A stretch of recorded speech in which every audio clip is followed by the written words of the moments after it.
Hello everyone, स्वागत है आप सभी का आप राजन एकेडमी में। और हम लोग पहुंच चुके हैं अपनी क्लास 10 की मैथमेटिक्स के लेक्चर नंबर 80 में। लास्ट लेक्चर में हम लोगों ने बात करी internal section of a code joining the points P Q. किन्हीं दो बिंदुओं पी और क्यू को जोड़ने वाले रेखाखंड को अंतः विभाजित करने वाले बिंदु के निर्देशांक कैसे निकालते हैं हम लोगों ने देखा। इस लेक्चर में हम लोग वाय विभाजन पे बात करेंगे, है ना, एक्सटर्नल सेक्शन। तो मैंने आपको जब इस चैप्टर की शुरुआत करी, जब आपको बताया सिलेबस, तो मैंने आपको बता दिया था कि इंटरनल सेक्शन और एक्सटर्नल सेक्शन क्या होता है, इसका जनरल आइडिया आपको दे दिया था। इस लेक्चर में हम लोग प्रूव करेंगे, फॉर्मूला निकालेंगे, जो निर्देशांक होते हैं, जो कोऑर्डिनेट्स होते हैं विभाजन करने वाले बिंदु के, वो फाइंड करेंगे। ओके, तो हम लोग चलते हैं सीधे अपने पॉइंट पे बिना किसी देरी के, जो है वाय विभाजन। कल हम लोगों ने अंतः विभाजन के बारे में पढ़ा था। ओके, स्टेटमेंट क्या है, एक थ्योरम ही आप समझ लीजिए जिसको मैं भी प्रूफ करना है। बिंदुओं, अगर आप पिछली वाली डेफिनेशन खोल के देखो तो आपको आइडिया लग जाएगा। बिंदुओं ए, इसके निर्देशांक हैं x1, y1 तथा b, इसके निर्देशांक हैं x2, y2। ओके, ये दो बिंदु हैं अपने पास कार्टेशियन प्लेन पे, को मिलाने वाले लाइन सेगमेंट को, यानी कि रेखाखंड को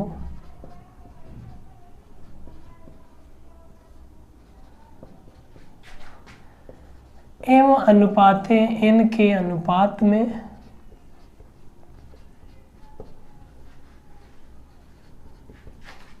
बाह्य विभाजन करने वाले बिंदु के निर्देशांक, मान लो ए और बी दो पॉइंट्स हैं, इनको मिलाने वाले रेखाखंड को m अनुपाते n के अनुपात में हम लोग वाय विभाजन करने वाला बिंदु बना रहे हैं। तो उस बिंदु के निर्देशांक क्या होंगे? फॉर्मूला कुछ इस तरह से है, m x2 minus n x1 divided by m minus n, comma m y2 minus n y1 divided by m minus n। ये निर्देशांक होते हैं। ओके, ये अपने पास स्टेटमेंट है। इस स्टेटमेंट को हमको प्रूव करना है अपनी सारी नॉलेज का इस्तेमाल करके। वैसे हमें सिमिलरिटी ऑफ ट्रायंगल का ही यूज़ करना है, जिस तरह हम लोगों ने लास्ट लेक्चर में किया था सेम। तो लास्ट लेक्चर में हमारे पास बोर्ड की कमी पड़ गई थी, तो मैं इस बार 3 खंड बनाऊंगा, है ना, ऐसा, तो प्रूफ करने में आसानी रहेगी। ओके, उत्पत्ति पे चलते हैं सीधे। ए और बी दो बिंदु दिए हुए हैं, हमें तीसरा बिंदु पता करना है जिसके कोऑर्डिनेट्स ये हैं और इस ए बी रेखाखंड को m अनुपात n में विभाजित करता है। तो हम लोग मान लेते हैं, माना बिंदु P जिसके कोऑर्डिनेट्स हैं x, y, बिंदुओं A तथा B को m/n के अनुपात में बाह्य विभाजित करता है। ओके,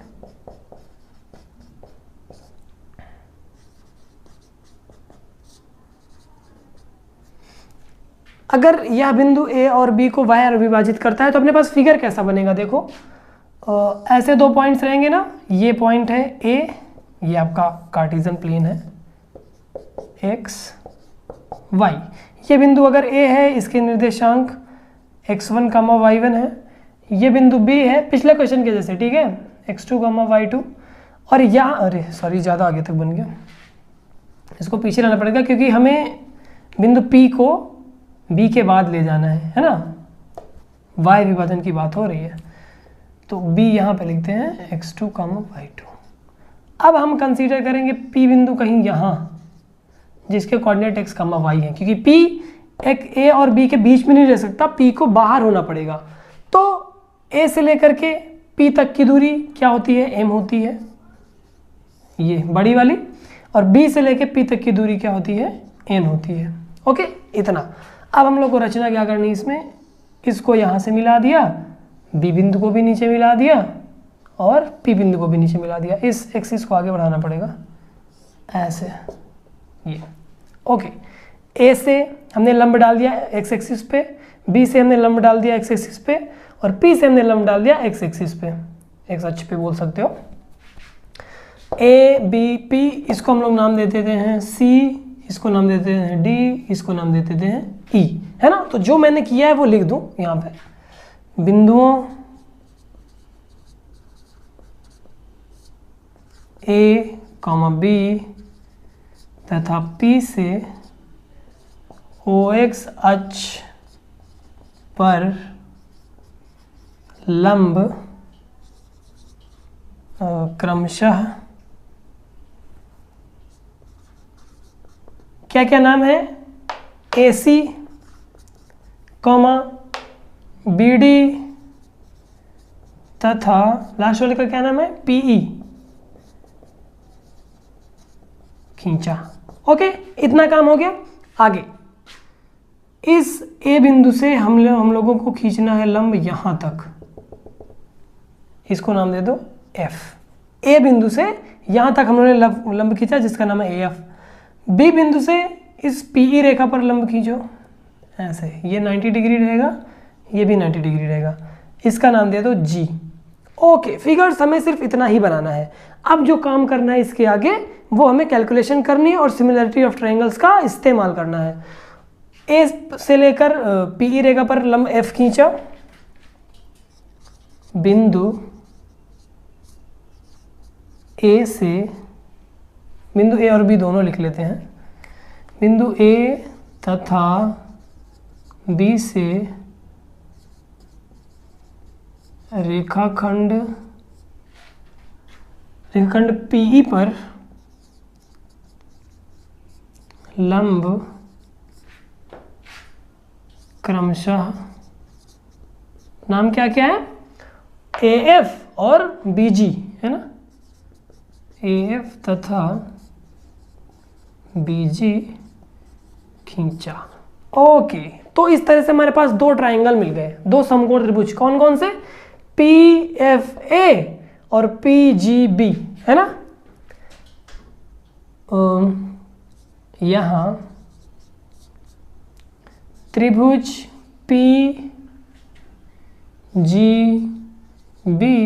तथा PFA, त्रिभुज PFA कैसे त्रिभुज है, समकोण हैं। ओके, इतनी कैलकुलेशंस हो गई। तो अब हमें हर एक भुजा की मान ज्ञात करना है। इस बड़े वाले त्रिभुज की एक भुजा पता है, कर्ण पता है, हमें आधार की वैल्यू और लंब की वैल्यू निकालनी है। देखो आधार कैसे निकलेगा, आधार यहां से लेकर के यहां तक की दूरी है, तो इस बड़ी वाली दूरी को हम लोग कैसे निकालेंगे, टोटल यहां से लेकर यहां तक की दूरी में इतनी दूरी माइनस कर देंगे। देखो यहां से लेकर के यहां तक की दूरी क्या होगी, x होगी ना, x कोऑर्डिनेट, O से लेकर के E तक की दूरी x होगी, और हमें O से लेकर C तक की दूरी क्या पता है, x1 पता है। मैं लिखते जाता हूँ सबको, तो ये x1 है यहाँ से यहाँ तक, और फिर यहाँ से D तक की दूरी कितनी है, x2 है, और ये पूरी दूरी कितनी है, x है। ओके, इसी तरह y में ये y1 है, और यहाँ से लेकर यहाँ तक की दूरी कितनी है, y2। लास्ट वाले में उल्टा था, है ना, एक्स वाई बीच में था तो केस अलग था, ये y है। ओके, अब हमें एक एक करके निकालना है। AF निकालते हैं। AF बराबर क्या होगा, पूरा AF OE माइनस OC, है ना। अब AF बराबर है OE माइनस OC। OE की वैल्यू है x, OC की वैल्यू है x1, तो x माइनस x1। AF आ गया। इसी तरह BG निकालिए। BG क्या है, OE माइनस OD, है ना। यहाँ से टोटल यहाँ तक OE है, यहाँ से यहाँ तक O क्या है, OD है, तो OE से OD घटा देंगे तो BG आ जाएगा। BG बराबर OE माइनस OD, आप लोग फिगर पे ध्यान से देखते रहो, फिगर से ही सारी चीज़ें निकालनी है। OE x है और OD कितना है x2, तो x माइनस x2 ये निकल आए हमारे इस बड़े वाले त्रिभुज के और छोटे वाले त्रिभुज के दोनों आधार। अब दोनों लंब निकालने हैं, तो पहले वाले बड़े वाले त्रिभुज का लंब क्या है PF। PF कैसे निकलेगा, PE से FE घटा दो तो PF निकल आएगा, है ना। PF बराबर PE माइनस FE, और PE किसके बराबर है, PE टोटल बराबर है y के और FE टोटल बराबर है y1 के, तो ये y माइनस y1 हो गया। इसी तरह हम लोग को निकालना है PG, है ना। PG ये बराबर होगा PE माइनस GE के। PE फिगर देखते जाओ, फिगर में सारी चीज़ें मौजूद हैं, माइनस GE के, है ना। PE है अपना y, GE है y2। ओके, ये चारों चीज़ें हमें निकल आई, इनका इस्तेमाल करके अपने को आंसर देना है। पहले तो आप लोग ये त्रिभुज AFP और BGP कंसीडर करो। त्रिभुज AFP, F बोल रहा हूँ, लिख रहा हूँ B, त्रिभुज का निशान ही बना देते हैं। AFP तथा त्रिभुज BGP में देखो एंगल G और एंगल F दोनों में 90 डिग्री है। एंगल G बराबर एंगल F बराबर 90 डिग्री, मतलब एक कोण बराबर हो गया दोनों में। और ये वाला angle that means angle B और ये वाला angle that means angle A ये भी बराबर है। क्यों बराबर है, एक सीधी रेखा पर हम लोगों ने पैरेलल रेखाएं खींच के दो एंगल बनाए हैं, तो वो दोनों एंगल हमेशा बराबर रहेंगे। एंगल B बराबर है एंगल A के, है ना। तो यहाँ से AA समरूपता से, अतः AA समरूपता से ये दोनों त्रिभुज सिमिलर हो जाएंगे। Triangle AFP is similar to triangle BGP। Okay, अगर ये दोनों सिमिलर हो गए तो संगत भुजाओं का अनुपात बराबर होगा। अब यहाँ हम लोग चलते हैं, अतः संगत भुजाएं देखो, AF के संगत है BG, AF के संगत है BG, ये बराबर किसके होगा, AF के संगत हो गया BG। अब FP के संगत है GP, है ना। आप यहाँ से भी देख सकते हैं FP के संगत है GP, FP GP, और AP के संगत है BP, AP BP। आपको इससे लिखना आता है तो यहाँ तो ज़्यादा प्रॉब्लम होनी नहीं चाहिए। अब सबकी वैल्यू रख दो। AF की वैल्यू हमने कैलकुलेट करी है x minus x1, x minus x1। BG की value BG x minus x2, और इसी तरह FP हो जाएगा y माइनस y1 और GP हो जाएगा y माइनस y2। आप लोग यहाँ पे देख सकते हैं। और AP की वैल्यू कितनी है, A से लेके P तक की वैल्यू m है, B से लेके P तक की वैल्यू n है। ओके, कुछ पहचाना सा लग रहा है ये। जब हमने इंटरनल डिवीजन किया था तो सेम कुछ मिला था, लेकिन बीच में प्लस था सब में, है ना। नहीं, प्लस नहीं था, थोड़ा सा चेंज था, बीच में कुछ तो चेंज था, है ना। सेम एक्सप्रेशन नहीं मिला था। ओके, अब हमें यहाँ पे दो दो कंसीडर करना है। पहला ये है, ये दूसरा है, ये तीसरा है। तीन एक्सप्रेशन है यहाँ पे, हम फर्स्ट और लास्ट को लेते हैं, प्रथम तथा थर्ड से। देखो अपने को क्या मिलेगा, x minus x1 divided by x minus x2 बराबर m divided by n। Cross multiplication देखो तो यहाँ से क्या मिलेगा, क्रॉस मल्टीप्लिकेशन से ये इधर मल्टीप्लाई होगा, है ना। n x minus x1 sorry nx minus nx1, nx minus nx1 ये बराबर हो जाएगा mx माइनस mx2 के। ओके, अब x2 वाले को इधर लाते हैं, nx को उधर ले जाते हैं। x2 वाला इधर आएगा तो mx2 प्लस का माइनस nx1, उधर mx और माइनस का nx। Okay, sounds good, nice. अब यहाँ पे इसको ऐसे ही लिखा रहने दो, उधर x कॉमन ले लो तो ये m माइनस n x बचेगा, m माइनस n को पक्षांतर कर दो तो mx2 minus nx1 divided by m minus n बराबर x है ये। ओके, प्रूफ हो जाएगा, कोई दिक्कत नहीं है। सिमिलर स्टेप्स आप लोग अप्लाई करो, आराम से प्रूफ हो जाएगा। x की वैल्यू आ गई। अब पुनः हम लोग सेकंड और थर्ड को लेंगे, पुनः सेकंड एवं थर्ड से इस बार y की वैल्यू निकल आ जाएगी। y की वैल्यू क्या आ जाएगी, my2 minus ny1 divided by m minus n। तो आप लोग देखो यहाँ पे, जब हमने बिंदु P के कोऑर्डिनेट्स x और y माने और हमने कैलकुलेशन करी, तो x बराबर mx2 minus nx1 divide by m minus n sorry, and y बराबर दिस थिंग। तो ये इसके बराबर आ गया ना, और यही अपने को प्रूफ करना था। तो इसके बाद अपन लोग क्या लिखेंगे, अतः अभीष्ट बिंदु pxy के निर्देशांक ये है। नीचे आप लोग लिख सकते हैं, मैं वापस से मिटाना ही पड़ेगा, चलो लिख देते हैं। अतः अभीष्ट टेढ़ा लिख जाएगा, बिंदु P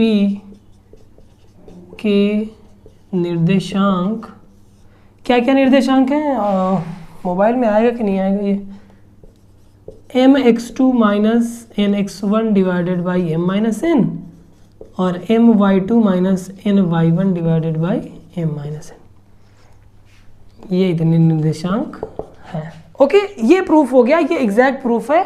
काफ़ी सिमिलर स्टेप्स आपको अप्लाई करने हैं, ज़्यादा कुछ नहीं करना है, बस आपको फिगर को ऑब्जर्व करना आना चाहिए, है ना। आपको इस बड़े वाले त्रिभुज और इस छोटे वाले त्रिभुज को सिमिलर दिखाने के लिए आपको एंगल प्रॉपर्टी अप्लाई करनी है, जो मैंने यहाँ पे लगाया, अतः ये समरूपता से। और हर एक भुजा का मान निकालने के लिए आपको ये रीजनिंग करनी पड़ेगी। अब अगर आप लोग ये स्टेप्स आसानी से आराम से कर ले रहे हैं तो एकदम सिंपल सा क्वेश्चन है ना। तो इस पे हम लोग एक एग्जाम्पल करते हैं, उसके बाद आगे देखते हैं कि क्या होगा अगर किन्हीं दो बिंदुओं को हम लोग विभाजित करने वाला ऐसा पॉइंट ले लें जो उन दोनों बिंदुओं के बीचों बीच में स्थित है, तब अपने पास क्या कंडीशन आएगी, तब उस बिंदु के क्या निर्देशांक होंगे, ये हम लोग देखते हैं, है ना। तो उस पर मूव ऑन करने से पहले एक छोटा सा क्वेश्चन। ओके, एग्जाम्पल नंबर 1 वाह्यता विभाजन, वाह्य विभाजन से रिलेटेड है ये। उस बिंदु के निर्देशांक ज्ञात कीजिए जो इन दोनों बिंदुओं को मिलाने वाले रेखाखंड को 3:2 के रेशियो में डिवाइड करता है एक्सटर्नली। कर लोगे, एकदम इजी क्वेश्चन है, फॉर्मूले का इस्तेमाल करना है। आपको x1 y1 पता है, x2 y2 पता है, आपको m और n की वैल्यू पता है, क्या चाहिए, है ना जिंदगी में, और क्या चाहिए, कर लो सॉल्व यार तुरंत। ओके, माना बिंदु P x y बिंदुओं, कौन कौन से बिंदु, A 3,4 तथा B -2, -1 को वाह्यता 3:2 के अनुपात में विभाजित करता है। Okay,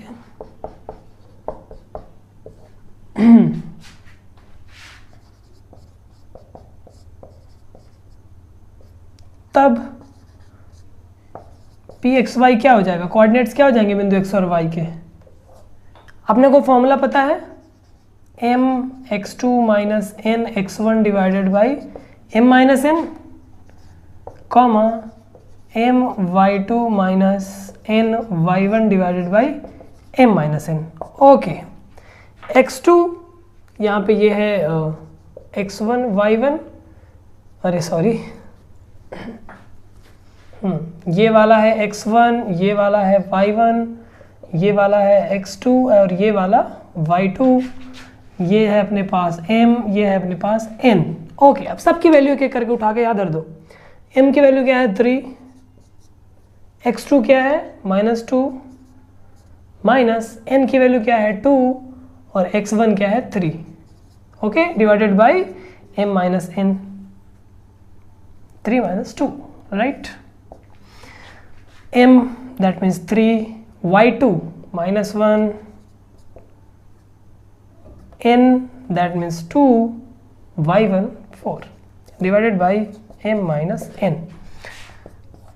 3 multiplied by -2 that means 6, 2 multiplied by 3 that means 6 divided by 1 3 multiplied by -1 that means -3, 2 multiplied by 4 that means 8 divided by 1।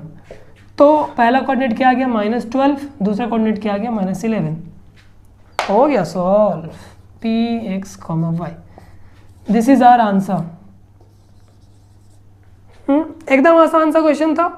अगर आप लोगों को फॉर्मूला पता है, फॉर्मूला याद है, तो ऐसे क्वेश्चंस को चुटकियों में आप लोग निपटा सकते हैं। ओके, इस आइडिया के बाद मैंने आपको बताया था आप लोगों को इंट्रोड्यूस कराना है कि अगर एक बिंदु A है, दूसरा बिंदु B है, इन दोनों बिंदुओं के बीचों बीच अगर कोई बिंदु P एग्जिस्ट करता है तो इस बिंदु P के निर्देशांक हम लोग A और B के निर्देशांकों की मदद से कैसे निकालेंगे, है ना। तो नेक्स्ट कॉन्सेप्ट अपना ये होने वाला है, इसको डिस्कस कर लेते हैं, फिर लेक्चर को एंड कर देंगे। स्टेटमेंट मैंने यहाँ पे लिखा है, पहले तो हेडिंग देखो। हेडिंग क्या है? रेखाखंड के मध्य बिंदु के निर्देशांक। कोई लाइन सेगमेंट है, दो बिंदुओं को मिला रहा है, तो उसका जो मिड पॉइंट है उसके क्या कोऑर्डिनेट्स होंगे देखते हैं। बिंदुओं A x1 y1 B x2 y2 को मिलाने वाले रेखाखंड के मध्य बिंदु के निर्देशांक क्रमशः x1 + x2 by 2 y1 + y2 by 2 ये होते हैं। ये कैसे आया देखते हैं। उपपत्ति प्रूविंग। माना AB रेखाखंड का मध्य बिंदु P है। तो आप लोग ध्यान से देखो, अगर ये बिंदु A है, ये बिंदु B है, A के निर्देशांक x1 y1, B के निर्देशांक x2 y2, और यहाँ पे कोई बिंदु P लिया है जिसके निर्देशांक x, y है, P AB के बीचों बीच में स्थित है। तो इसका मतलब क्या हुआ? AP जो रेखा होगी, A से लेके P तक की जो दूरी होगी वो P से लेके B तक की दूरी के बराबर होगी, है ना। तो मतलब जितना इधर होगा उतना ही इधर होगा, है ना, ये चीज़ इसके बराबर होगी। तो अब आप लोग ध्यान से देखो, अगर हम अनुपात लेंगे कि नहीं दो बराबर चीज़ों का अनुपात क्या आता है। हम लोग अगर AP का अनुपात ले रहे हैं PB से, AP का अनुपात अगर ले रहे हैं PB से, और AP और PB दोनों बराबर है, तो ये दोनों कट के 1 1 ना दे देगी। तो मतलब ये अनुपात क्या आ गया? 1। हमारे पास M के भी वैल्यू 1 आ गई, हमारे पास N की भी वैल्यू आ गई 1, है ना। समझ गए? ओके। चूंकि बिंदु P बिंदुओं A, B को मिलाने, कैसे लिख रहा हूँ, वाले रेखाखंड को 1:1 के अनुपात में कैसे अंतः विभाजित करती है ना, क्योंकि बीच में स्थित है, अंतः विभाजित करता है। तो हम लोग इंटरनल सेक्शन फॉर्मूला वाला फॉर्मूला अप्लाई कर देंगे यहाँ पे। तो pxy क्या हो जाएगा? m x2 + n x1 divided by m + n, आपको पता है ये formula, m y2 + n y1 divided by m + n। Okay, x1 y1 x2 y2 वही है, नहीं चेंज हो रहा है, m की वैल्यू 1 है, n की वैल्यू 1 है, तो यहाँ पे भी 1 आ गया, यहाँ पे भी 1 आ गया। 1.x2 + 1.x1 divided by 1 + 1। इसी तरह 1.y2 + 1.y1 डिवाइडेड बाई 1 + 1। अब यहाँ पे x2 का 1 से मल्टीप्लाई होगा x2 आएगा, x1 का 1 से मल्टीप्लाई होगा x1 आएगा, तो x2 + x1 आएगा। इसको हम लोग x1 + x2 भी लिख सकते हैं, है ना। a + b = b + a, कोई सीन नहीं है। तो हो जाएगा x1 + x2 बटे में 1 + 1 2, y1 + y2 बटे में 1 + 1 2। यही अपने को प्रूव करना था। ये जो बिंदु P है, इन दोनों रेखाखंडों के बीचों बीच, इन दोनों बिंदुओं को मिलाने वाले रेखाखंड के बीचों बीच स्थित हो रहा है, इसके निर्देशांक ये होंगे x1 + x2 by 2, y1 + y2 by 2। Okay, nice.